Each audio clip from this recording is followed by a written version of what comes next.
Bismillahirrahmanirrahim. Assalamualaikum warahmatullahi wabarakatuh.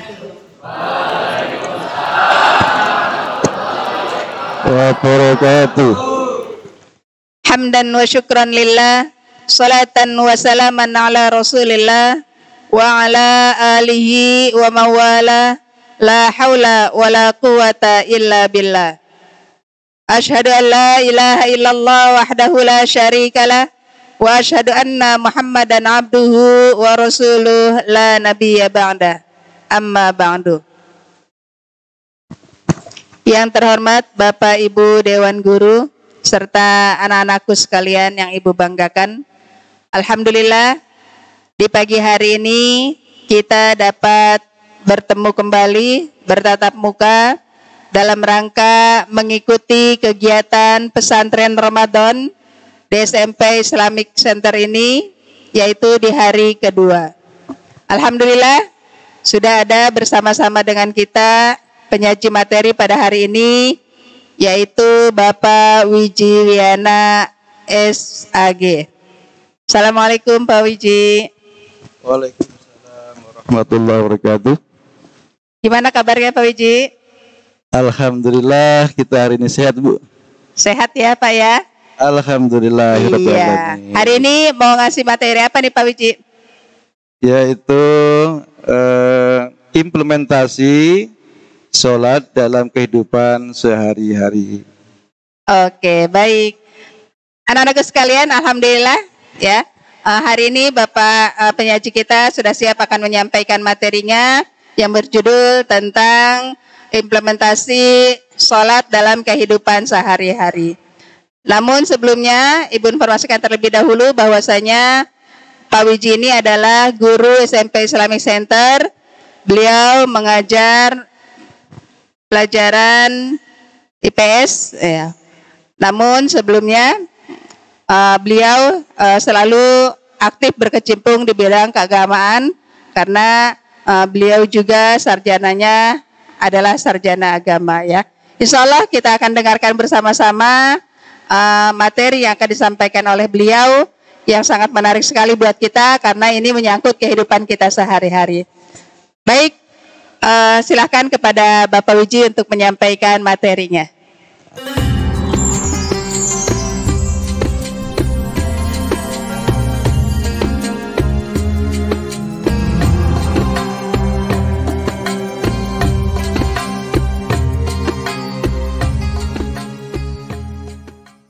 Ya, silakan Pak. Bismillahirrahmanirrahim. Assalamualaikum warahmatullahi wabarakatuh. Waalaikumsalam warahmatullahi wabarakatuh. Bismillah walhamdulillah. Wassalatu wassalamu ala sayyidina Rasulillah Sayyidina wa maulana Muhammadin Abdullah wa ala alihi wa sahbihi wa mawala la khawla wa la quwata illa billah amma ba'd. Anak-anak sekalian, para siswa-siswi SMP Islamic Center, wabil khusus yang ada di ruangan ini dan di kelas-kelas yang lainnya. Dalam kesempatan yang berbahagia ini, marilah kita bersama-sama memanjatkan puja dan puji syukur kepada Allah Subhanahu wa taala karena sampai saat ini kita masih diberikan nikmat panjang umur, sehat jasmani dan rohani kita. Amin ya rabbal. Amin ya rabbal. Bagaimana nak kalian? Sehat semuanya? Sehat ya? Alhamdulillah. Mudah-mudahan pelaksanaan ibadah puasa kita pada tahun ini sejak awal sampai akhir nanti semoga berjalan dengan sebaik-baiknya dan insya Allah kalian akan mencapai predikat la'allakum tattaqun, yaitu menjadi manusia yang bertakwa kepada Allah Subhanahu wa taala. Salawat beserta salam kita sanjungkan kepada junjungan kita Nabi besar Muhammad sallallahu alaihi wasallam beserta keluarga, para sahabat-sahabatnya dan para pengikut-pengikutnya yang setia sampai akhir zaman. Dan semoga kita di yaumil akhir nanti kita mendapatkan syafaat beliau sehingga kita menjadi manusia yang selamat hidup kita dari dunia sampai akhirat. Amin ya rabbal. Insya Allah kita dakhalal jannah, yaitu masuk surga. Amin ya rabbal alamin. Anak-anakku sekalian, pada kesempatan yang berbahagia ini panitia mempercayakan kepada Bapak untuk memberikan materi yaitu implementasi sholat dalam kehidupan sehari-hari. Ya, Bapak ulangi lagi. Implementasi sholat dalam kehidupan sehari-hari. Cuma mungkin anak sekalian tidak akan Bapak sampaikan materi sampai tuntas sebagaimana rencana semula karena mungkin waktunya sudah banyak terpotong. Mungkin nanti kalau Ibu Sunah sudah kasih kode untuk berhenti, saya berhenti nanti. Baiklah anak sekalian, kalau kita melihat materi kita yaitu implementasi sholat dalam kehidupan sehari-hari. Sholat yang bagaimana yang bisa diimplementasikan dalam kehidupan sehari-hari. Dalam hal ini Bapak mengutip pada Quran surat Al-Mu'minun ayat 1 dan 2. A'udzubillahi minasyaitonirrajim. Bismillahirrahmanirrahim. Qad aflahal mu'minun. Sungguh beruntung bagi orang yang beriman. Orang yang beriman itu beruntung. Orang yang beriman akan berbahagia dan akan beruntung hidupnya dari dunia dan akhirat. Tentu sebaliknya, orang-orang yang tidak beriman kepada Allah Subhanahu wa taala akan merugi. Kenapa merugi? Sebanyak apapun amal yang dia kerjakan, sebaik apapun amal yang dia miliki, itu semuanya tidak akan diterima oleh Allah Subhanahu wa taala. Kok gitu, Pak? Iya. Karena semua amal perbuatan manusia itu dilandasi oleh iman kepada Allah Subhanahu wa taala. Oleh karena itu kita ini sebagai orang yang beriman termasuk orang-orang yang beruntung hidupnya, berbahagia hidupnya dari dunia sampai akhirat nanti. Amin ya rabbal alamin. Alladzina hum fi sholatin khashi'un, yaitu orang-orang yang khusyuk dalam sholatnya. Ya, orang yang khusyuk dalam sholatnya. Nah, sekarang bagaimana agar sholat kita itu bisa khusyuk? Nah, nanti kalau kita sudah melaksanakan sholat dengan baik, dengan khusyuk, maka baru akan menghasilkan sesuatu yang bisa diimplementasikan dalam kehidupan kita sehari-hari. Boleh dicatat ya. Agar sholat kita bisa khusyuk, yang pertama boleh ditulis.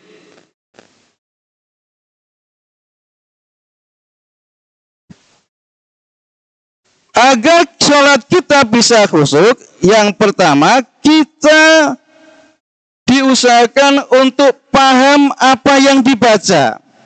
Ya, harus paham yang dibaca. Dengan demikian kalau kita memahami apa yang kita ucapkan, maka kita akan bisa khusyuk ibadah sholat kita.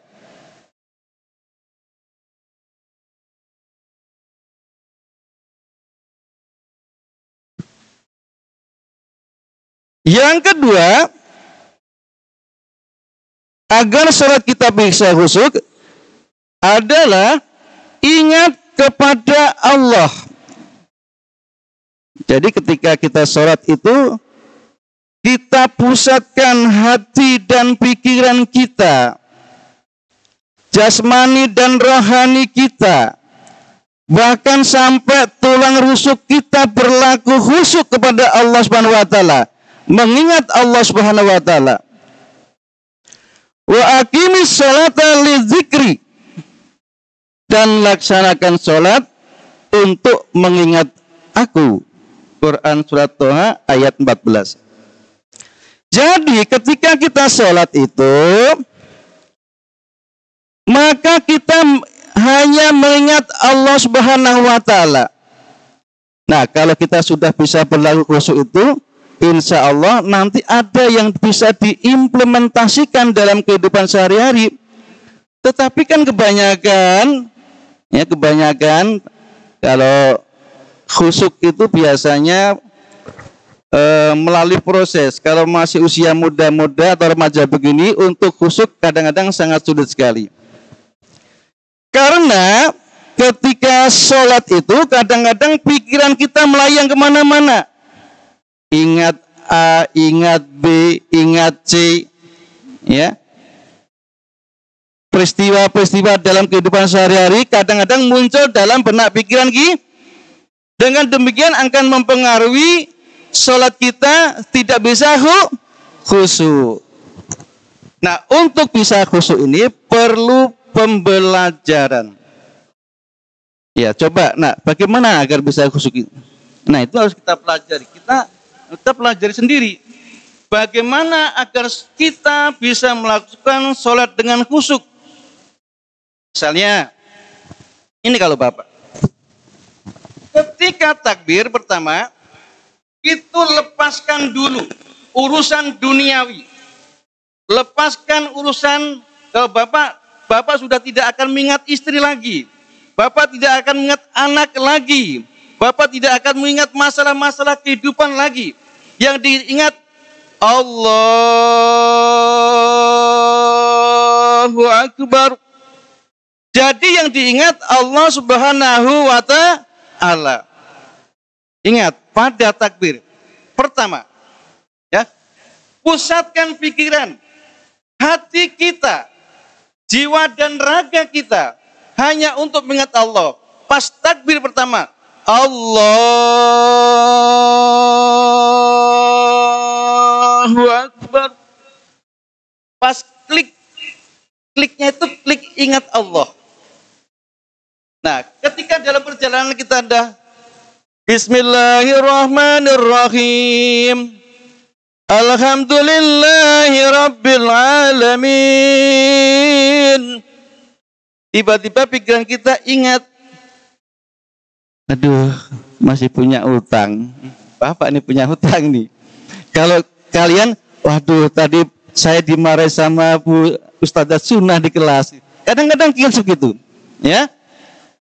Itu wajar, ya, karena kita sebagai manusia. Sedangkan Ali bin Thalib sendiri itu adalah saudara Rasulullah Muhammad SAW.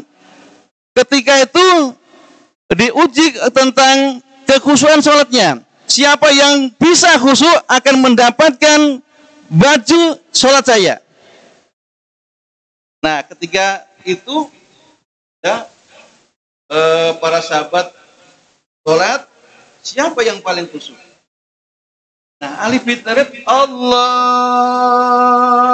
Akbar. Ingat, mau dikasih baju gamis oleh Rasulullah. Itu Ali bin Abi Thalib. Berarti khusyuknya sudah kurang. Apalagi kita sebagai umat yang jauh keberadaannya dari zaman Rasulullah sampai sekarang ini. Wajar kalau kita kurang khusyuk. Cuman yang pertama, ketika takbir yang pertama tadi, usahakan lepaskan permasalahan duniawi. Allahu Akbar. Lepas urusan duniawi.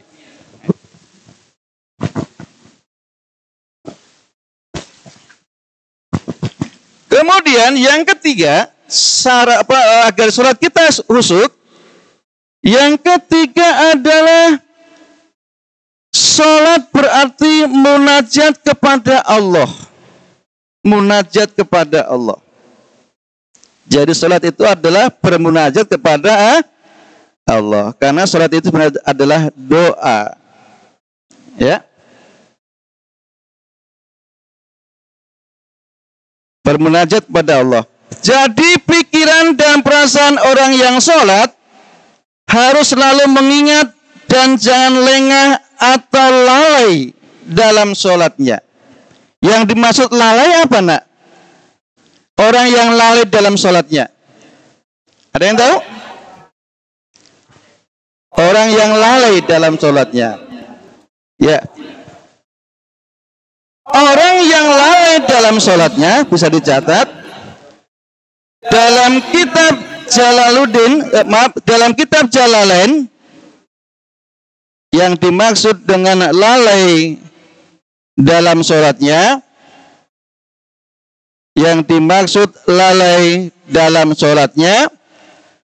menurut kitab Jalalain,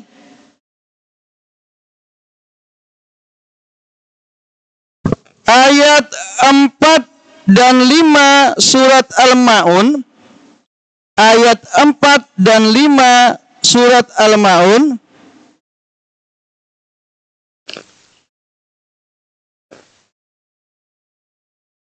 orang yang lalai dalam sholat adalah orang yang mengakhirkan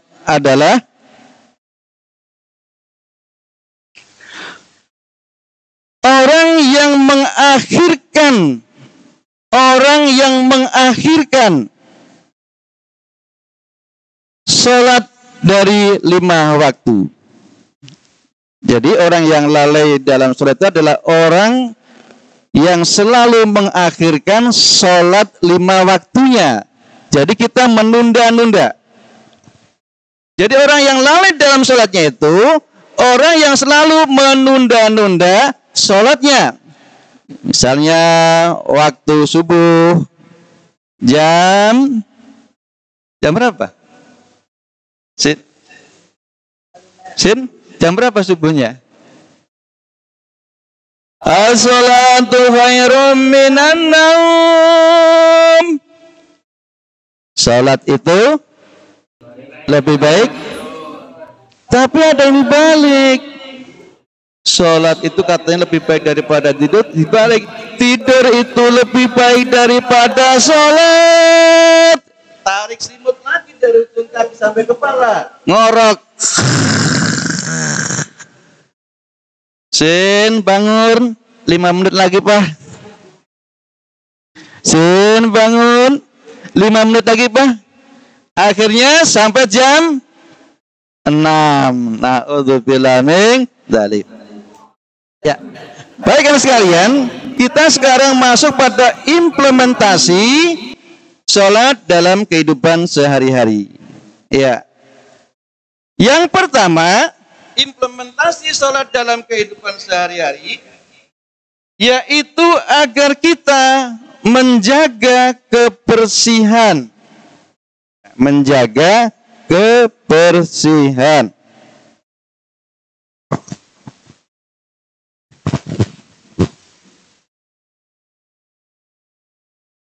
Dalam sebuah hadis dikatakan an-nadzafatu minal iman.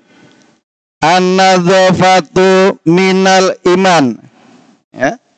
Kebersihan sebagian daripada iman.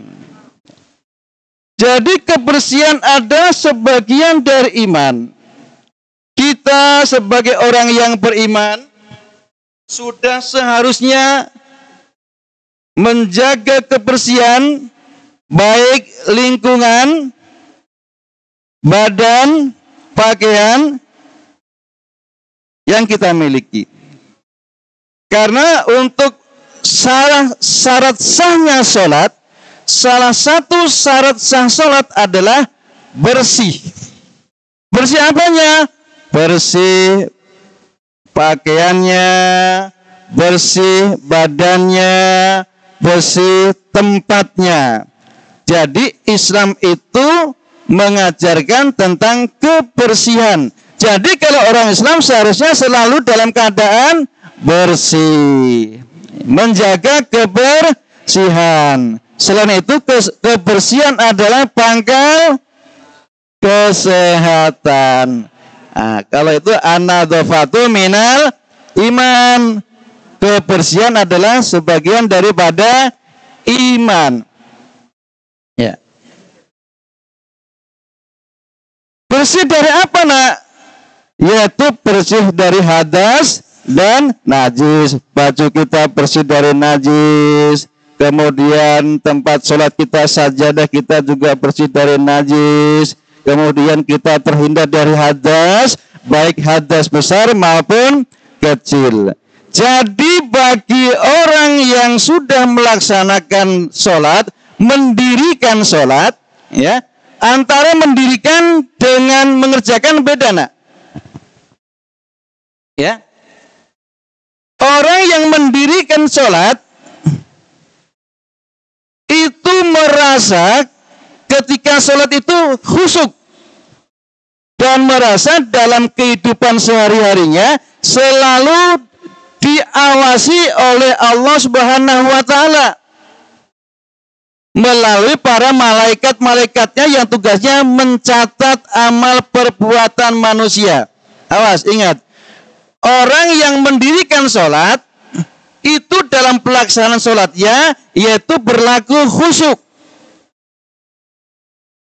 Dan setelah sholat dia merasa dirinya diawasi oleh Allah Subhanahu wa taala melalui para malaikat-malaikatnya yang selalu memantau dan mencatat amal perbuatan kita, dari amal perbuatan yang paling kecil sampai yang terbesar. Itu. Jadi kalau orang yang sudah mendirikan sholat, wa aqimis sholat, ya, mendirikan sholat itu dalam kehidupan sehari-harinya, dalam aktivitas kesehariannya itu akan dilalui dengan sebaik-baiknya. Dia merasa dipantau, dia merasa diawasi oleh Allah Subhanahu wa taala. Jadi untuk melakukan perbuatan yang tidak baik itu pasti paling tidak akan terjadi. Misalnya pas ulangan, guru pengawasnya lagi ngantuk-ngantuk nih. Kemudian si anak itu membuka catatan, nyontek. Bu guru nggak ngeliat ini, Pak guru tidak ngeliat ini. Aku buka buku, aku contek biar nilainya bagus. Itu namanya belum bisa mengimplementasikan sholat dalam kehidupan sehari-hari. Karena hanya merasa, oh Pak guru sama Bu guru nggak lihat. Tetapi ingat, Allah Subhanahu wa taala melihat kita melalui para malaikat-malaikatnya, si Raqib dan Atid.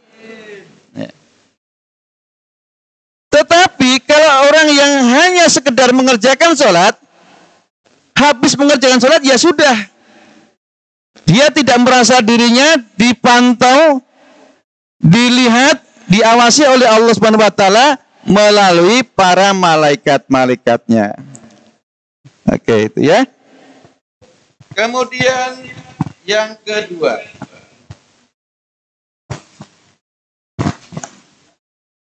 implementasi sholat dalam kehidupan sehari-hari. Yang kedua adalah perintah untuk tepat dalam ucapan dan perbuatan. Ulangi lagi, perintah untuk tepat, perintah untuk tepat,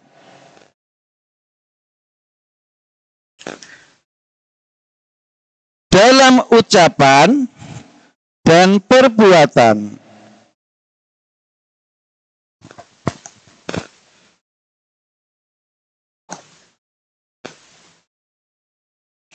Likuli makomen makolun, setiap tempat ada ucapannya sendiri-sendiri.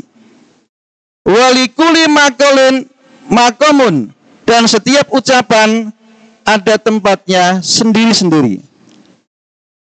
Dengan kata lain, kita kalau berbicara melihat situasi dan kondisi.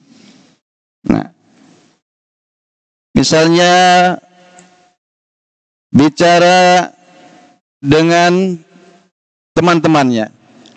Nah, teman-teman kalian itu mempunyai karakter yang berbeda-beda. Ada yang punya sifat pendiam, ada yang punya sifat agak usil, dan lain sebagainya. Nah, kalian harus bisa menghadapi orang-orang yang semacam itu. Setiap tempat ada ucapannya sendiri-sendiri, dan setiap ucapan ada tempatnya sendiri-sendiri. Contohnya, nak. Contoh. Membaca Al-Quran adalah suatu amal yang baik. Betul? Iya. Akan tetapi menjadi kurang tepat membaca Al-Quran ketika Bapak Ibu Guru di depan kelas menjelaskannya. Bapak Ibu Guru lagi menjelaskan di depan kelas, malah baca Quran. Kira-kira penilaiannya gimana nih? Itu tidak tepat. Ya, tidak melihat tempat. Oh, ini tempatnya sekali lagi belajar, menjelaskan pelajaran IPS. Kok baca Quran kenceng-kenceng? Ya, ini tidak benar. Membaca Al-Quran itu amal yang baik dan mendapat pahala, tapi akan menjadi tidak mendapat apa-apa, bahkan dosa ketika membaca Al-Quran di kamar mandi.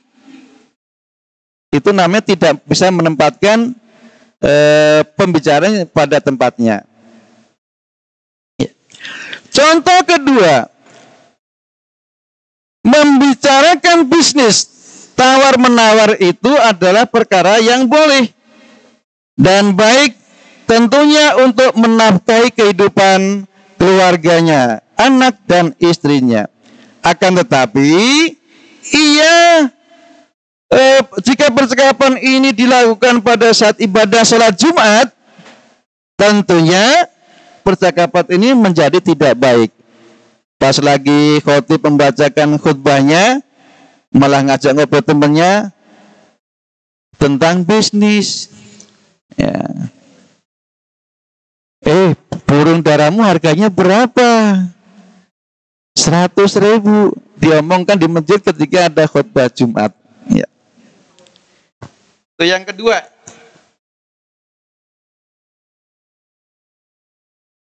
Yang ketiga, perintah untuk mentaati sesuatu. Perintah untuk mentaati sesuatu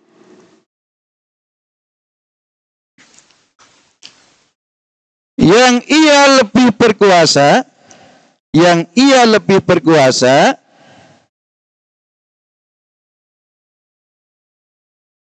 daripada kita.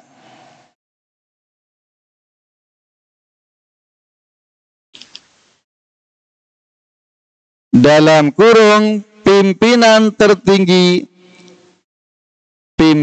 tertinggi atau pemerintahan negara. Ya, jadi kita mentaati kepada pemimpin di negara kita. Ya.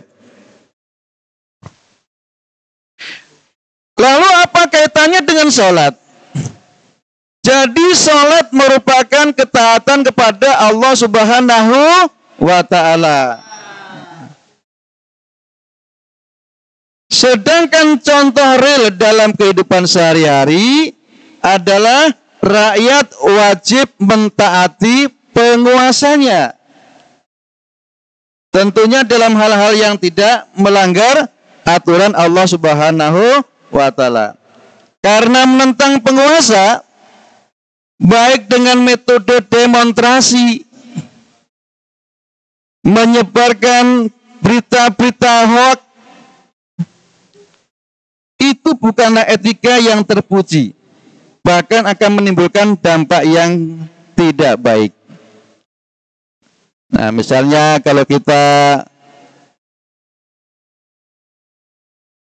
mengkritik pemerintah dengan jalan yang tidak benar, misalnya menyebarkan berita hoax, ya, itu nanti malah menjadi permasalahan yang menimbulkan hal-hal yang tidak diinginkan.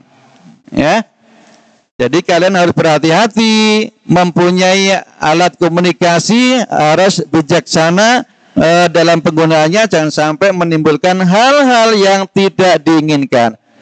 Nah, bagaimana dengan demonstrasi, Pak?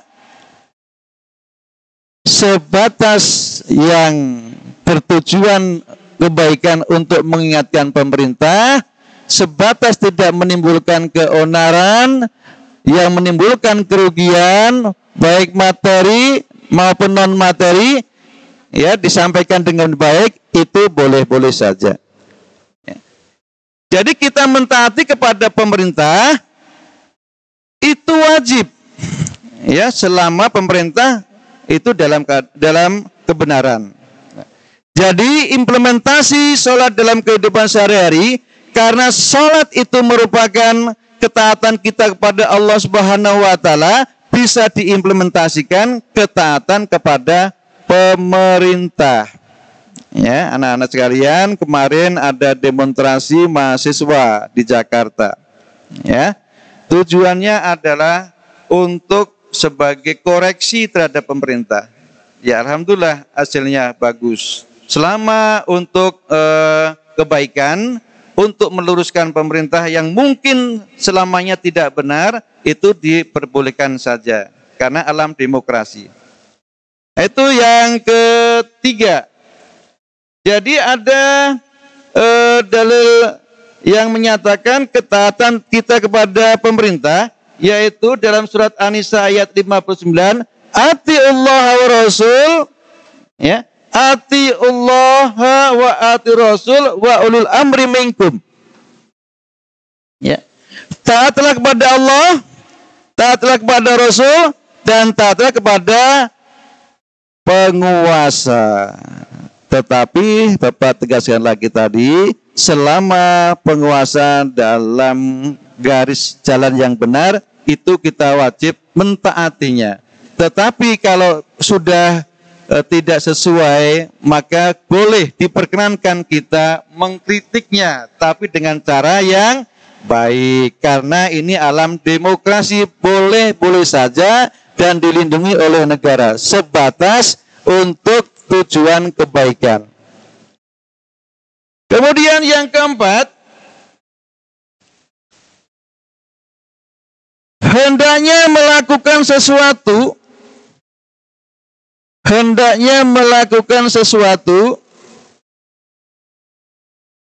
secara berurutan,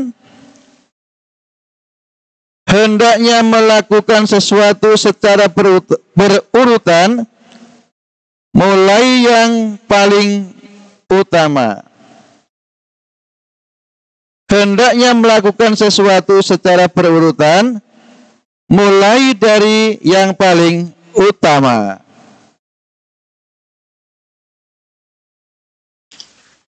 Kaitannya dengan sholat, sholat adalah ibadah yang awalnya dimulai dengan takbiratul ihram dan diakhiri dengan salam. Ya, Allahu Akbar.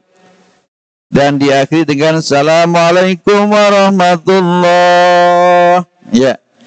Karena takbir adalah sesuatu yang utama, bahkan wajib bertakbir sebelum memulai sholat. Nah, apa implementasi sholat dalam kehidupan sehari-hari? Nah, kita kadang-kadang memiliki banyak rencana. Kadang-kadang kita mempunyai banyak kebutuhan. Nah, rencana yang banyak, kebutuhan yang banyak, itu harus diutamakan yang paling urgen dan diutamakan paling yang bermanfaat. Misalnya, dalam sehari kita punya agenda bermacam-macam.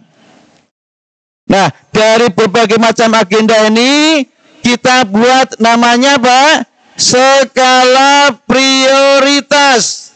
Dari berbagai macam agenda tersebut, yang paling urgen yang mana? Itu kita utamakan. Sebaliknya, kalau kita mempunyai berbagai macam kebutuhan, nah kebutuhan kali ini banyak. Baik kebutuhan sekolah, kebutuhan sehari-hari. Nah, itu juga harus diutamakan yang sangat mendesak. Ya, yang sangat mendesak. Atau dibuat apa? Skala prioritas. Misalnya, ya, ini malam pada bulan puasa biasanya anak-anak mempunyai berbagai macam kebutuhan. Ada yang beli petasan, ada yang beli baju, ada yang beli sendal, beli sepatu, ya. Nah, dari berbagai macam kebutuhan itu kita utamakan dulu. Kita buat skala prioritas yang mana yang paling mendesak. Nah, itu adalah implementasi sholat dalam kehidupan sehari-hari. Gimana, Bu? Oh, baiklah sekalian.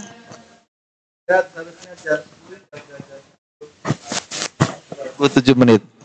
Mohon maaf karena tadi ada gangguan teknis sehingga waktunya mundur ya.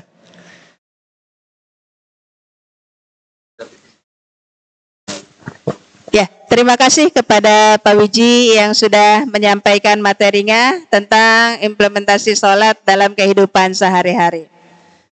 Ya, anak-anakku sekalian yang Ibu banggakan, alhamdulillah ya, sudah panjang lebar diceritakan atau diungkapkan, disampaikan oleh Bapak penyaji kita pada hari ini. Ya, untuk selanjutnya silakan kepada anak-anakku sekalian yang ingin bertanya. Ya, Ibu mempunyai beberapa hadiah buat kalian yang akan bertanya. Silakan Ibu buka 3 orang terlebih dahulu untuk yang bertanya. Silakan.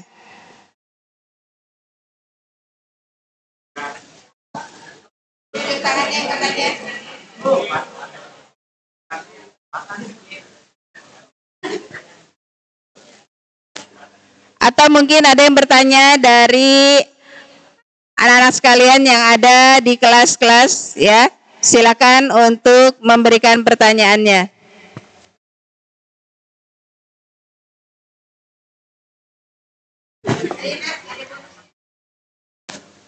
Silakan yang mau bertanya. Yang putra terlebih dahulu, ayo silakan. Jangan mau kalah dengan yang kelas 7 ya. Kelas 7 kemarin banyak yang bertanya. Ada yang mau tanya, silakan. Yang putri, ada? Silakan maju ke depan. Atau berdiri saja boleh.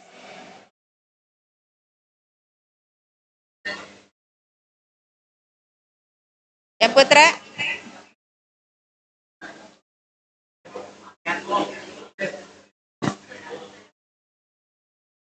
Ayo silakan yang ingin bertanya.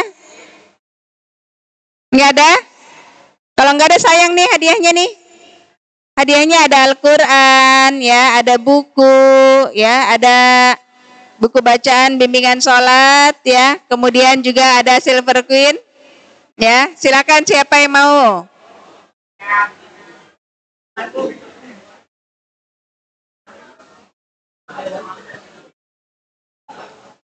Yang Putri, ayo silakan.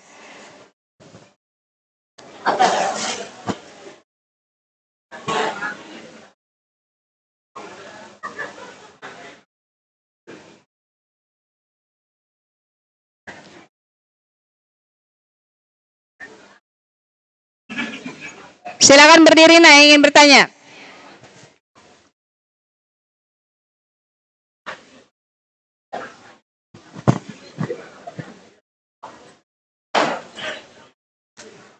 Ya, sambil menunggu yang ingin bertanya, ya. Ya, Ibu akan simpulkan dulu dari apa yang sudah disampaikan oleh penyaji materi tadi, bahwasanya salat yang benar, salat yang khusyuk, ya, itu akan benar-benar tertanam dalam diri kita. Ya, apabila salat kitanya benar, apabila salat kitanya sesuai dengan apa yang telah diajarkan oleh Rasul, maka secara otomatis, ya, perilaku kita, sikap kita itu akan menunjukkan hasil daripada salat kita. Ya, makanya benarkan dulu salatnya, ya. Belajar untuk khusyuk, ya. Ya, ada yang ingin bertanya silakan. Ayo bertanya, silakan berdiri. Maju ke depan, Nak.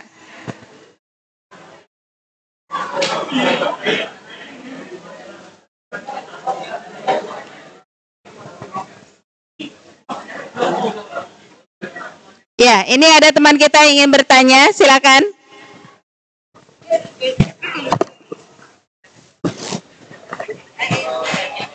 Oke, saya mau tanya Bu.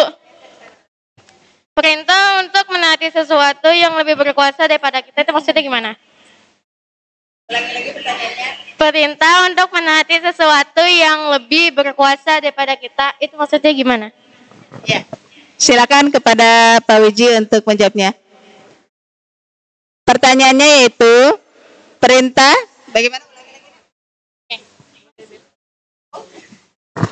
Perintah untuk menaati sesuatu yang lebih berkuasa daripada kita itu maksudnya gimana?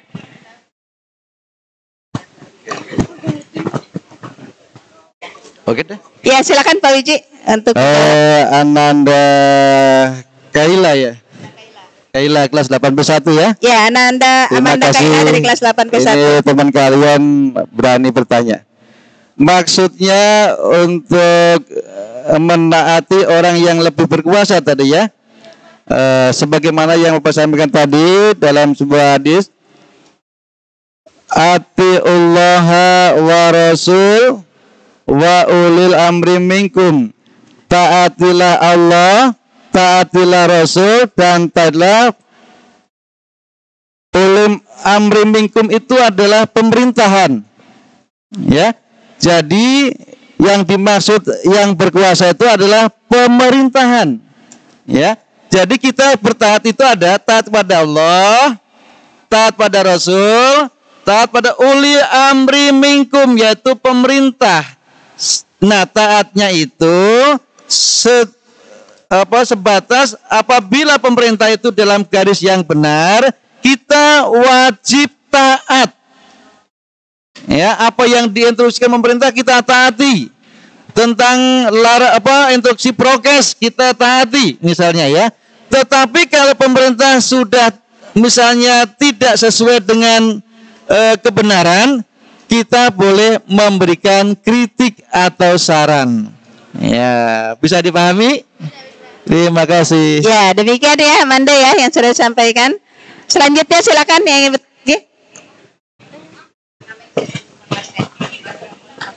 dipakai itu dong. Putri Kaila kelas 8 P2. Kalau kita sholat berjamaah, kalau misalnya mau baca Al-Fatihah itu setelah imamnya atau barengan Pak? Pertanyaannya, ketika imam baca Al-Fatihah, apakah makmum bareng baca apa setelah imam? Itu ya. Sebaiknya kalau imam sedang baca Al-Fatihah, kita perhatikan dengan baik. Ya. Setelah selesai, kita baru membaca surat Al-Fatihah. Ya. Terima kasih ya, Pak. Oke.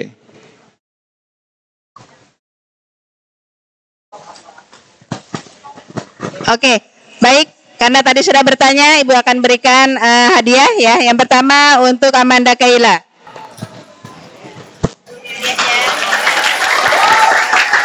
Dan yang kedua, ya silakan kembali.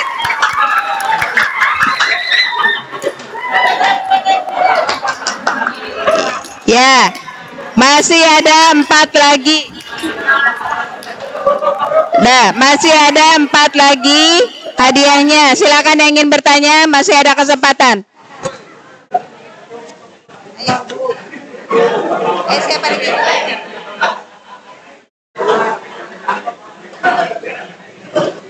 Yang putra silakan yang ingin bertanya. Ayo,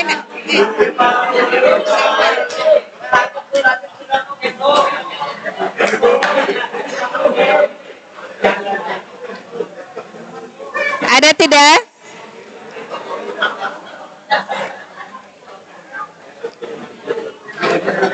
Tidak ada lagi yang bertanya? Kalau tidak ada yang bertanya, ini hadiahnya sayang nih. Ya? Ada yang bertanya lagi? Tidak ada? Oke, baik. Baiklah anak-anakku sekalian. Mengingat waktu yang sudah siang dan kita juga akan melaksanakan kegiatan yang lainnya. Demikian apa yang sudah disampaikan oleh penyaji kita pada hari ini, yaitu Bapak Wiji Wiana. Saya ucapkan terima kasih Pak Wiji atas kehadirannya dan atas apa yang sudah disampaikannya. Mudah-mudahan apa yang disampaikannya dapat bermanfaat buat kita semuanya dan kita dapat menjalininya dalam kehidupan kita sehari-hari. Baik anak-anakku sekalian, sampai di sini dulu pertemuan kita, kajian kita pada pagi hari ini. Kurang lebihnya mohon maaf. Ibu akhiri dengan sama-sama kita baca doa kifaratul majlis. Subhanakallahumma wa bihamdika asyhadu an la ilaha illa anta astaghfiruka wa atubu ilaik. Walhamdulillahirabbil alamin. Wassalamualaikum warahmatullahi wabarakatuh. Waalaikumsalam warahmatullahi wabarakatuh. Ya, silakan kembali ke kelas masing-masing.